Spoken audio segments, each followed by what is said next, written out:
Alright folks, the FV226 Contradictious Premium Tier 8 British heavy tank.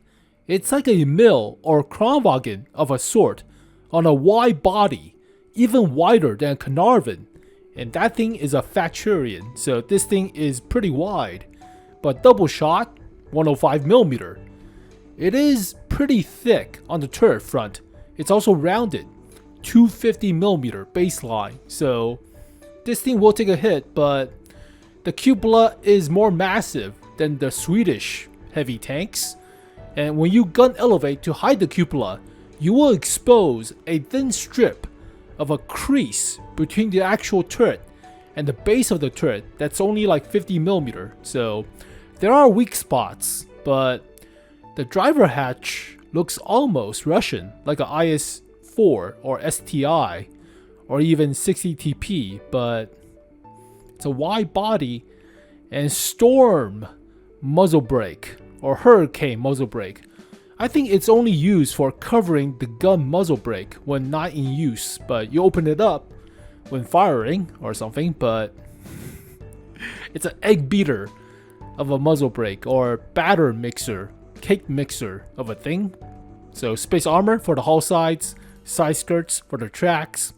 This is actually a space armor toolbox, luckily enough, but yeah, the 𝗙𝗀𝟮 is still prominent, and the rangefinders are also weak spots on the sides of the turret, similar to the TS-54. Also double shot, surprisingly. But this thing doesn't have a mantlet, it's just purely armor on the front. Upper plate is 150, sloped, and that's pretty decent. So, hull down, but special firing mechanism with the double shot. It's not like the Russians or Americans, or even the French to a lesser degree, the SFAC-105. It is in a siege mode of a sort, so you'll take a hit to the top speed, and the accuracy is actually the worst in the game. It's even worse than the worst artillery accuracy at tier 10. The Conquer gun carriage has better accuracy than the double shot accuracy on this vehicle, but it surprisingly appeared in the common test for the current patch, the 1.26.1, where it spent no time on the Supertest, so there's no actual difference between the Supertest stats or the screenshots and the current stats, but they could buff it or nerf it for now, so we'll have to see. But visually, it's not the worst looking heavy tank at tier 8. I think that belongs to the 𝗖𝗨, but 𝗖𝗨 is disgusting. Just randomly taking shots on the 𝗖𝗨 on the Japanese vehicles, but goddamn, that thing has no gun depression. And so many multi-turrets, mini turrets that block your gun depression. Oh god, that thing sucks. So it's like a T-57 almost on the back end too. So yeah, not a bad looking vehicle, but they have 2 loaders, whereas normally you don't have that many crew for the Swedish heavy tanks, only 3. So this thing is cramming people into the turret too. Nah, fun fact, I guess, but the stats are the same, so we'll just use the actual vehicle model in the game, so screenshot, I guess, but it came out later with the actual screenshot of the Supertest, even though we already have the vehicle, surprisingly. So take a quick look, but we'll use the actual tanks.gg, an actual model in the game. It's massively wide. It's even wider than Caernarvon. 1000 meters per second for AP round, 80 rounds, which is not bad, but yeah, okay. So reload time is different, obviously. Yeah, 1.2 accuracy.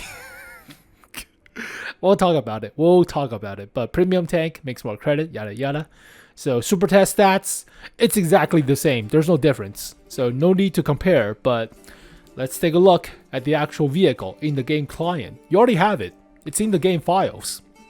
You cannot access it normally, but yeah, it's a wide body. It's a real wide body. So luckily upper plate is strong, turret front is strong, so you have to aim for weak spots. Side scraping could be good with the space armor and the side skirts, but I'll show you the crease in the actual weak spots and the rangefinders as well. But yeah, visually it's a Caernarvon with a EMIL turret and a double shot practically. So yeah, catching up to the number of premium heavy tanks, like with the Russians. The Russians have like 10 plus premium tier 8 heavy tanks. The Brits are catching up. There are like 6 or so right now. Ugh. So premium tank, fairly balanced. It's a L7 105, modified L7, linked together with a supporting bar in the middle or something, but alright, I guess. Twin 105. Alpha damage is not the same as the L7, so it's not even a HESH round 2 for the high explosive. That sucks. It has half the pin of the high explosive. Actually, not even half. HESH round has like 200mm with the 7.1 Centurion or the Charioteer. Yeah, that thing has crap pin. Not even the normal high explosive. The normal high explosive have like 105 or 110 or so millimeters of pin, but crew of 5, surprisingly fitting 2 loaders into the back of the turret, somewhat, but not like the EMIL. And switching time from single shot to double shot is 2 seconds. I think you're moving while switching, not exactly like a siege mode where you have to stop and switch, or like with the turbo mode on the Polish medium tanks. Yeah, you have to stop with those vehicles before switching, whereas I think in double shot with the Russian heavy tanks or TS-54 while moving. So yeah, this will have to test it, but I think you can move and switch in the same time. But 2 18mm of pin for AP round is okay, it's average nowadays. 360 alpha for 11.5 seconds of reload. That is kind of crap, but DPM is about 1900, so cannot fit a rammer for now, I believe. And here is the funny part. Base accuracy is whatever, 0.35. That's mediocre, that's workable, but not the greatest. Actual accuracy with a double shot is 1.15. To show you the comparison, this is how bad it is in double shot mode or pseudo siege mode, quote unquote. So tier 10 artillery, the Conqueror gun carriage has 1.04, but this vehicle has 1.15 accuracy. In the double shot mode, it's categorized as siege mode for convenience on tanks.gg. But what's also funny is it has no dispersion while moving and traversing in this siege mode or double shot mode, salvo mode. So you're just getting the unaimed crap accuracy out of all the vehicles in the game, but there's no dispersion, so there's no bloom. You just get a big ass circle, I guess. You take a hit to the top speed, but okay. I don't know how this thing is going to play out. I mean, give it like 0.5, right?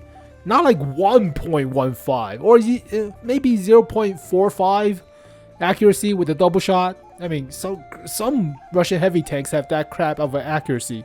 You can make it work, but this is ridiculous. So I have no idea how the hell that's going to work, but that is the worst accuracy out of all the vehicles in the game. Not even a question. Just purely crap. But yeah, sometimes if you're close, just double shot, like with the ISU. So yeah, 720 alpha damage for about 23 seconds of reload. Yeah, DPM's not great, but could bounce a few shells. So 1500 health, about average for a heavy at tier 8. But here is the armor.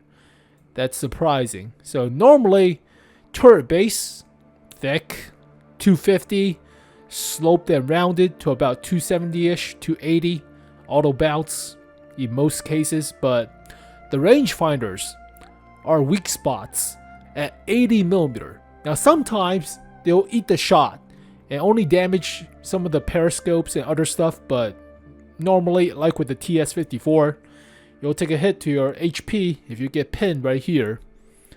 And some of the shot traps into the base of the turret, unfortunately. Cupola is still a weak spot, so shoot the cupola. The driver hatch is 220, well protected, so like with the IS-4 or STI, this is not exactly a weak spot, even though it's not as well sloped.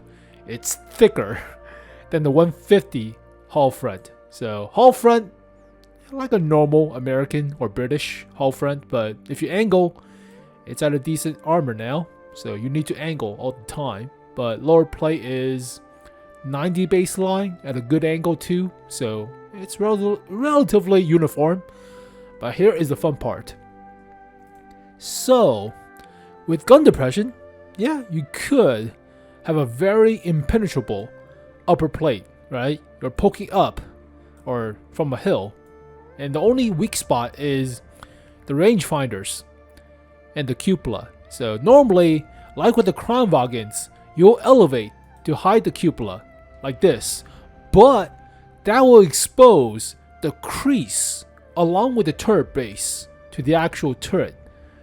So this crease right here is only 50 millimeter, and that will be pinned normally. So when your gun elevating to hide the cupola, make sure you twist a little bit of the gun, so traverse a little bit, using the gun barrel to also hide the cupola, but also exposing less of the crease between the actual top of the turret to the base of the turret. So hitting this area will be a little bit more difficult. So you have to do this weird finagling of the turret, but you also have space armor for the toolbox.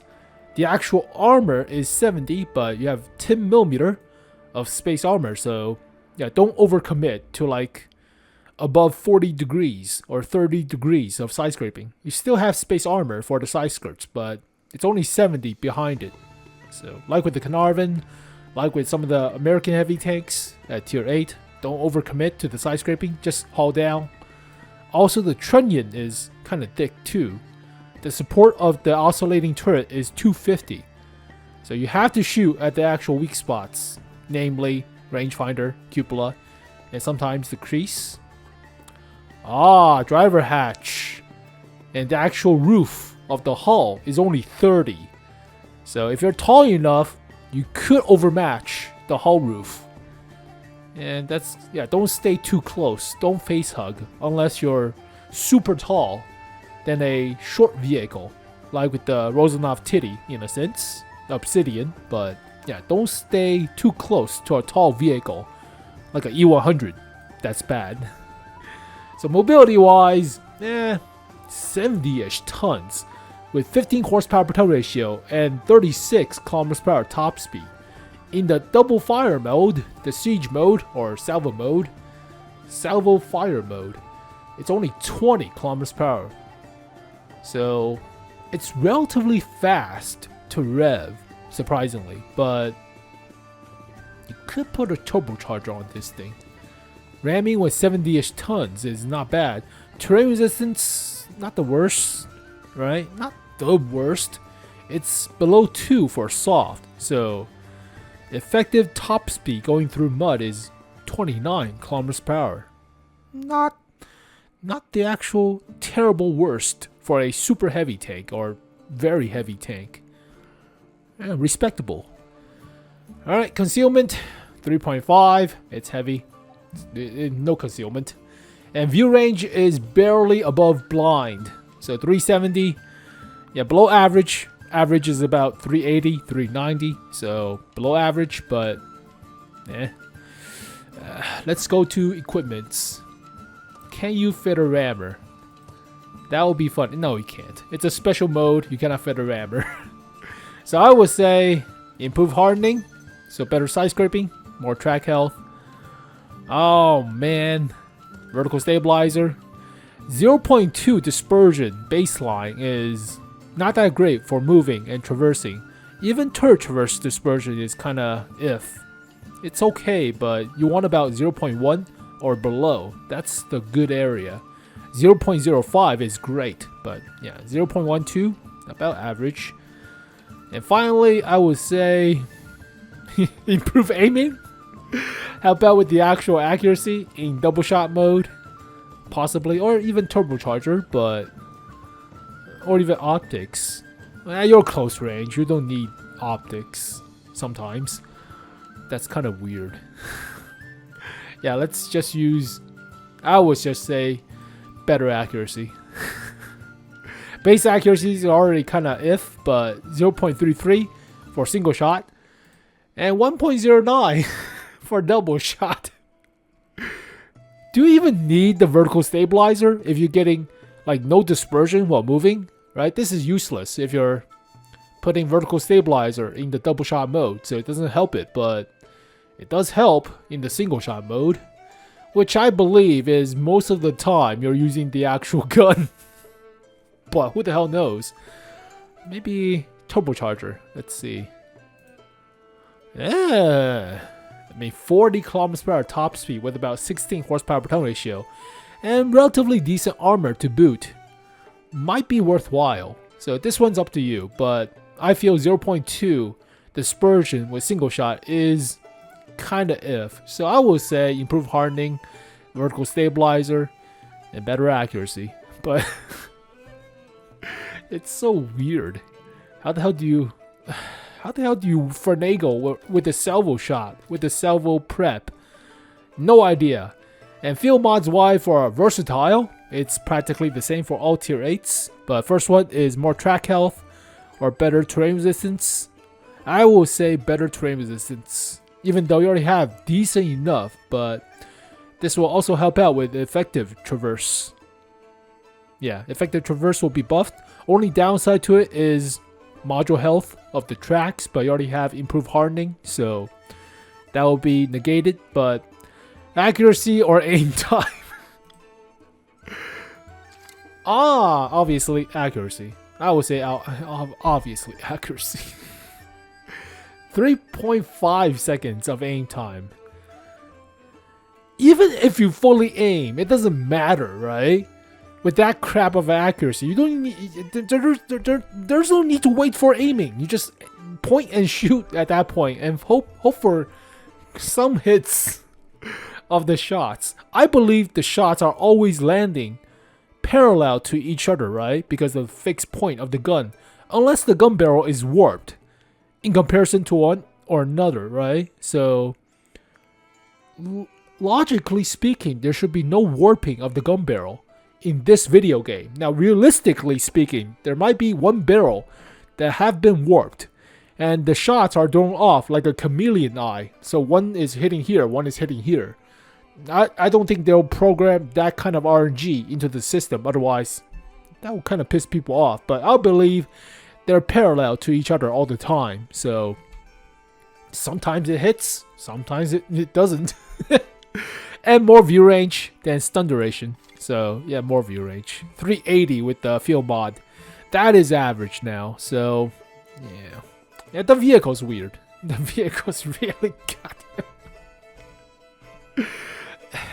Why reinvent the wheel with the salvo prep, right? With the salvo mode, just have it the same with the Russian heavy tanks or the TS-54. It's not broken. Why do something weird with it, right? I don't know. I mean, you'll go slower in the salvo mode, whereas normally for stuff like the 703 version number 2, you don't slow down when prepping the shell. Now granted, you'll get a gigantic dispersion bloom if you're going with shooting while firing the double shot on the Russian heavy tanks, but yeah, why reinvent the mechanics? I have no idea. It's like giving turbo mode to the Tiger Mouse on the Russian server. The Tiger Mouse has a turbo mode. So, I don't know what the hell they're doing. But yeah, why reinvent the wheel? So, salvo preparation time, lock time of the double shot. So, there's no lock time. So, theoretically, you can have better DPM than vehicles like this So without waiting for the lock time to clear of your gun breech, but it's not impenetrable armor. You have weak spots. They could be mitigated by skillful play and positioning of the vehicle, but I feel it's fine. It's another collection of British heavy tank at tier 8. So if you already have stuff like the the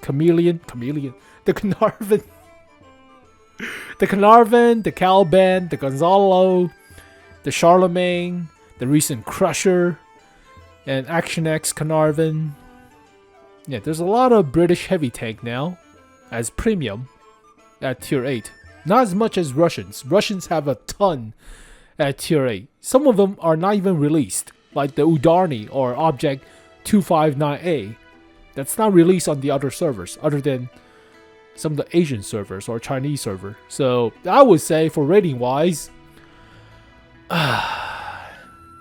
if this thing would have 2200 DPM without any of the other stuff being buffed, that might be decent. I mean, you already have crap accuracy anyways, but 2200 DPM and learning the new Salvo Fire mode, I would say about 6 out of 10. But with this, 1800 DPM is alright. It's not the worst, but it's not the greatest. So you have to finagle around. It's not easily played as with a 703 version number 2. So that vehicle is surprisingly beginner friendly. So you have very decent armor. All you have to do is just side scrape a little bit and ready up the shells, right? The 𝗙𝗮𝗯 is very small. The turret front is thick. So this is a very beginner friendly of a heavy tank. So this vehicle, more finesse required, but I feel about it's fine, I guess. I mean, you could use more gold shell pin. Gold shell is 250 or so, 255 APCR. So normally a good high explosive anti-tank or APCR at tier 8 is about 300mm pin on stuff like the 𝗙𝗮𝟮, the T-34 heavy. So this penetration does not go through stuff like tier 9s, like the VK4502 POSB, or stuff like the Type 4 or Type 5 at tier 10 for that matter. So you'll struggle sometimes, but at least the horsepower per ton ratio is not that bad, and terrain resistance is not that bad. So only have to do with finagling the dispersion while moving for the single shot, or the horrendous accuracy of the double shot. But if you can master that, well, twisting the rangefinder and the 𝗙𝗮𝗯 around to throw out the shots, then maybe a 6. I would say 5.5. 5.5. It's okay. It's not the worst. But there you go, folks. Long ass name. The Contradictious FV226. So as always, thank you guys for watching this video. Hopefully you guys enjoyed it. I'll see you guys next time. Peace.